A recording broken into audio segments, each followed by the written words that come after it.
Chidambaram in the eye of the 2G storm. Raja asks courts to summon the Home Minister as a witness, stops short of calling him an accused. Captain Vijay to sail with the CPM comrades for the civic body elections. Congress to announce the list of candidates tomorrow.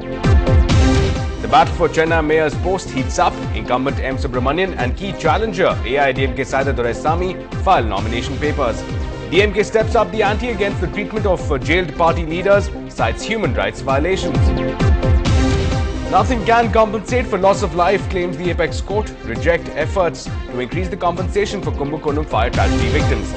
After making fresh record highs, gold prices cool off, fall by over 7.5%. And a city-based techie plays Good Samaritan. After locating a bag full of gold, the software engineer deposits it with the city police. And in an NDTV Hindu exclusive, we get the lead duo of Airlan Arivo spill the beans on their latest project. Before shoot, morning and after backup, I had this opportunity to practice with some Vietnamese people, like from Chinese people. They learned those techniques particularly for this film, and it's not what is happening now. Very good evening. You're watching Headlines now. I'm Ashmit Kumar. In the course of the next 30 minutes, we'll track for you the top stories at this hour. And speaking of top stories, here are the leading stories from across the country. Police claim to have cracked the murder of toll attendant Umesh Pandey in Gurgaon. 2 men have been arrested. Police say both have confessed. Rajpal, critically injured in police lathi charge at Ramdev's fast protest, dies after nearly 4 months. Will Goa Chief Minister Digambar Kamath and several ministers in the Congress-led government be the next to go in a mining scam? The Gujarat State Governor Kamla Beniwal asks Modi to explain the expenditure incurred on Sadbhavna Mission event. And Bollywood's Lagan now features in Time magazine's list of 25 greatest sports films. First up in the latest political developments, after the fallout with the AIDMK over seat-sharing formula, the CPIM has now decided to fight the local body elections while partnering the DMDK. Now, Vijay Kant, who too had a fallout with the ruling party over mayoral seats, had earlier announced that his party in fact would fight the polls alone. However, he has now arrived at a compromise formula with the CPIM. Now, just for some perspective, the DMDK had been demanding 4 mayoral seats out of 10. However, according to the DMDK, the party was sidelined as the AIDMK unilaterally announced a list of 10 candidates. Now, meanwhile, the left allies of Amma too were unhappy over the location of seats. Now, in fact, last meeting with the AIDMK, the left parties staged a walkout. Our party state committee met today and decided to have electoral understanding with the DMDK in the coming local body elections. Because of the unhelpful attitude of ADMK leadership, we could not arrive at a settlement with the ADMK. While negotiations going on, they released the list of candidates, we objected to it. They continued to release the list of candidates, we objected to it. And also, they refused to allocate constituencies, which we won in the last 2006 local body election. So, because of their attitude, we are not able to arrive at an amicable settlement with the ADMK. Then we have decided to go for understanding with the DMDK. Well, humming the tune of confidence, the TNCC is eyeing the top posts while choosing the contest alone. Now, in a meeting that finished only minutes back, we have learnt that the party will release the first list of candidates tomorrow. And the discussion over election strategies and possible candidates lasted for a large part of the day today. The meeting was presided over by KB Krishnamurthy, the party in charge in Tamil Nadu. It also featured prominent leaders such as Thangabalu, GK Vasan, Jayanti Natarajan, EVK Salangovan and Kumari Anandan. We discuss everything in detail. Every district proposals are being placed before the hyper committee, coordination committee, and we discuss each and everything. We have a lot of competitors. That's the problem. That's why we are discussing, and we are clearing.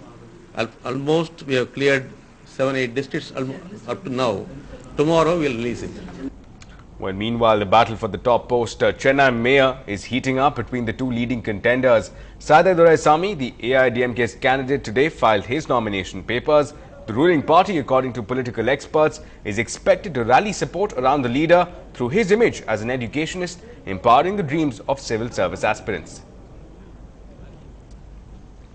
And from the DMK's table, Mayor M. Subramanian would be looking to ride high, stomping down on the anti-incumbency wave. Now, Mr. Subramanian filed his nomination papers today. Analysts say that the incumbent would be betting on his votes in support of his performance. Now, analysts also say that after the expansion of the city limits, the addition of 42 local bodies and 17 lakh voters will play a decisive role in shaping the poll outcome. And while in the upcoming local body elections, issues such as waste, sewage and bad roads top the list of problems of Chennai. But for residents whose municipalities have just merged with the Chennai Corporation, the woes are endless. Our reporter Krishnamurthy walked through the streets of Ambattur municipality to find out how the residents have been putting up with a host of issues. Roads dug up and left open, drains and garbage strewn all around. These images mark the city's own Mogaper area, which recently came under the purview of the Chennai Corporation. But this is just the tip of the iceberg. If schools are considered temples of learning, then this hardly counts as one. Liquor bottles and garbage greet us at the entrance of this 40-year-old Anganwadi school. In fact, the school is in such a dilapidated state that the entire roof caved in on Saturday. It was a lucky escape for students as it was a weekend. திடீர்னு என்னாச்சுன்னா ஒரு நாள் சனிக்கிழமை மழை வந்து மறுநாள் என்னன்னா 10 மணி அளவுல ஸ்கூல் இருந்திருந்ததுன்னா அன்னைக்கு வந்து பசங்க எல்லாம் அதுலயே இருந்திருப்பாங்க. அந்த டைம்ல வந்து பாத்தீங்கன்னா மேல இருந்து ஷீட் உடைஞ்சு பில்டிங் அப்படியே உடைஞ்சு இதுவாயிருச்சு. அன்னைக்கு நல்ல காலம் சனிக்கிழமையா இருந்தனால ஸ்கூல் லீவு. அதனால பசங்க எல்லாரும் தப்பிச்சாங்க. Many residential areas in Mogaper aren't safe either. This street, for example, also has a Tasmac shop right at the entrance. The residents allege that a constant presence of consumers at the shop makes it unsafe, especially for women who commute on the road even in broad daylight. ரோட்ல 6 மணி ஆயிடுச்சுன்னு வச்சுங்களேன், குடிச்சிட்டு ரோட்ல சண்டை போடுறாங்க, அது பண்றாங்க, நடக்க முடியாது. நம்ம பைக்ல போறப்பட்டு கார்ல போற சார் நினைச்சோ நகர மாட்டறாங்க. என்ன ஆறு அடிக்கிற இப்படி நின்னுட்டு இருக்கல அப்படின்னு பேசுறாங்க. சுத்தமா போக முடியாது ரோட்ல. அந்த மாதிரி பிரச்சனையா இருக்கு. And finally, this barren piece of land full of potholes and wild bushes is actually the Mogaper bus stop. With no shelter over their heads, people face the heat, quite literally. நாங்க இங்க 6 வருஷமா 7 வருஷம் வரோம். Bus ஸ்டாண்ட்ல வந்து பயணிகளுக்கு போதுமான பாதுகாப்பு இல்ல முதல்ல. அப்புறம் ஷெல்டர்ல தங்கறதுக்கு வெயிலுக்கோ மழைக்கோ வந்து ஷெல்டர்ல வந்து சரியான நிழல் கூட சரியான நிழல் கூட இல்ல. பஸ் ஸ்டாண்ட்ல வந்து அங்கங்க ஒரே பள்ளம் மேடு ஒரு கை குழந்தை அழைச்சிட்டு இங்க வெளியூருக்கு கரெக்டா The Ambattur municipality says, though they are aware of these issues, their hands are tied due to a financial crunch. For several years, residents of Mogaper have been battling civic issues with hardly any solutions from the Ambattur municipality. Their only hope is the upcoming local body polls, when this municipality becomes a part of the expanded Chennai Corporation limits. With camera person Anand, this is Krishnamurthy for NDTV-HINDU. And while in other political developments, after targeting the land grab offensive and the arrests, the DMK now has their tactfully shifted focus to the treatment that's meted out to their jailed leaders. Now, in a strongly worded statement, the party slammed jail authorities for allegedly violating the human rights of jailed party members. Now, DMK fired off a petition to the President, the National Human Rights Commission, the Governor and the State Secretary. Now, the party demanded immediate intervention to prevent what they called rampant abuse of power. The Dravidian heavyweight charged that the party members were being ill-treated, lodged in inhospitable environments and being disallowed life-saving medicines. Now, senior DMK leaders and former ministers such as Veerapandi Armugam, K.N. Nehru, K. Punmudi, K.P.P. Sami and K.K.P. Raja, besides J.N. Baragan and Sandra Pandian MLAs have been arrested in the crackdown launched by the AIDMK government on land-grabbing charges. The government, however, on its part has maintained that the police forces are upholding the law by cracking down on complaints from people with no political affiliations. Well, meanwhile, the CBI has filed a fresh application in the trial court seeking addition of a fresh charge against Raja, Behura and Chandolia for criminal breach of trust by a public servant. Now, punishment for this can go up from 10 years to life imprisonment. Now, the CBI is looking to strengthen the case by slapping new and stronger charges on the accused.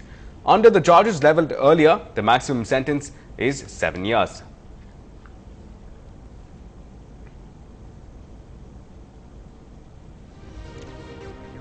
But meanwhile, arguing for himself in the court, A. Raja said that Chidambaram signed all the documents relating to the spectrum allocation. He, however, clarified that he is not calling P. Chidambaram an accused in this case. He, however, asked the court to call Chidambaram as a witness nonetheless. He, however, also said that it was for the court to decide if it wants to call the Prime Minister as well. Now, Raja also trained guns at the BJP leader Jaswant Singh, saying that it was Jaswant as the group of ministers headed in 2003 decided against auctioning of spectrum and that he too should be questioned. I have told the court today, again what I told them 2 months back, that in a meeting where Finance Minister and Prime Minister were there, the Communication Minister asked the Finance Minister whether dilution of equity is a sale of license or not. He said it is not a sale of license. And if that minute is produced in court, things will become clear. There is no sale of license. Where is the question of any offence? The CBI today moved an application of charging 409 against all likelihood and 120B for the remaining ones. That is a malafide application because Supreme Court arguments are going on the basis that the maximum punishment is 7 years till now. In 7 years, there is a chance of getting bail. So to defeat that, they have put in a false section of 409 so that the people can't get bail. It's as simple as that. Well, even as Chidambaram finds himself in the eye of the 2G storm, the Grand Old Party or the Congress appears to be rallying around the Home Minister. Now, Union Law Minister Salman Khurshid argued that observations by ministry officials does not warrant what he called preoccupation of the media.